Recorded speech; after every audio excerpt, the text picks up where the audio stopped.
जय श्री कृष्ण जी की जय, भगवत गीता जी की। मन इंद्रियों के सहित शरीर को वश में करने का फल परमात्मा की प्राप्ति बतलाया गया।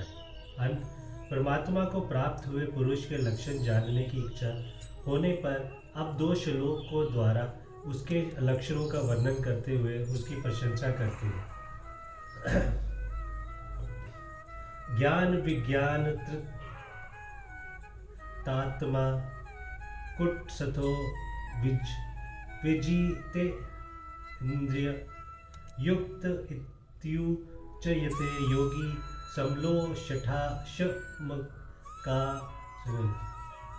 जिसका अंत करण ज्ञान विज्ञान से तृप्त है, जिसकी स्थिति विकार रहित है, जिसकी इंद्रियां भली भांति जीती हुई है, जिसके लिए मिट्टी पत्थर और सुवर्ण समान है, वह योगी युक्त अर्थात भगवत प्राप्त है, ऐसे कहा जाता है। यहाँ ज्ञान विज्ञान तृप्तात्मा पद से किस पुरुष का लक्ष्य है? परमात्मा के निर्गुण निरंतर तत्व के प्रभाव तथा महात्म्य आदि के रहस्य सहित यथार्थ ज्ञानों का ज्ञान और सुग्निराकार एवं साकार तत्व के लीला रहस्य महत्व गुण और प्रभाव आदि के यथार्थ ज्ञानों का विज्ञान कहते हैं। जिस पुरुष को परमात्मा के निर्गुण सगुण निराकार साकार तत्वों की भली भांति ज्ञान हो गया है, जिसका अंतकरण उपयुक्त दोनों तत्वों के यथार्थ ज्ञान से भली भांति तृप्त हो गया है, जिसमें अब कुछ भी जानने की इच्छा शेष नहीं रह गई, वह ज्ञान विज्ञान तृप्त आत्मा है। यहाँ कूटस्थ पद का क्या अभिप्राय है? सुनहरों या लोहारों के यहाँ रहने वाले लोहे के अहरन और निहाई को कूट कहते हैं। उस पर सोना चांदी लोहा आदि रखकर हथौड़े से कूटा जाता है। कूटते समय उस पर बार बार गहरी चोट पड़ती है, फिर भी वह हिलता डुलता नहीं, बराबर अचल रहता है।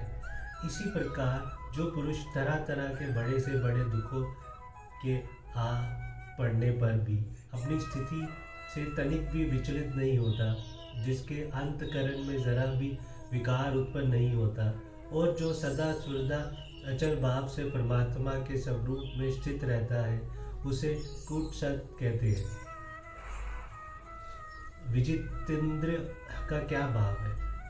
संसार के संपूर्ण विश्व को मायामय और क्षणिक समझ लेने के कारण जिसकी किसी भी विषय में जरा भी आस्तिक नहीं रह गई है और इसीलिए जिसकी इंद्रियां विश्व में कोई रस न पाकर उनके निवृत्त हो गई है तथा लोक संग्रह के लिए वह अपने इच्छा अनुसार उन्हें यथा योग्य कहा जहाँ लगता है वही लगती है, ना तो स्वच्छंदता से कही जाती है और ना उसमें मन में किसी और प्रकार का शोम ही उत्पन्न करती है।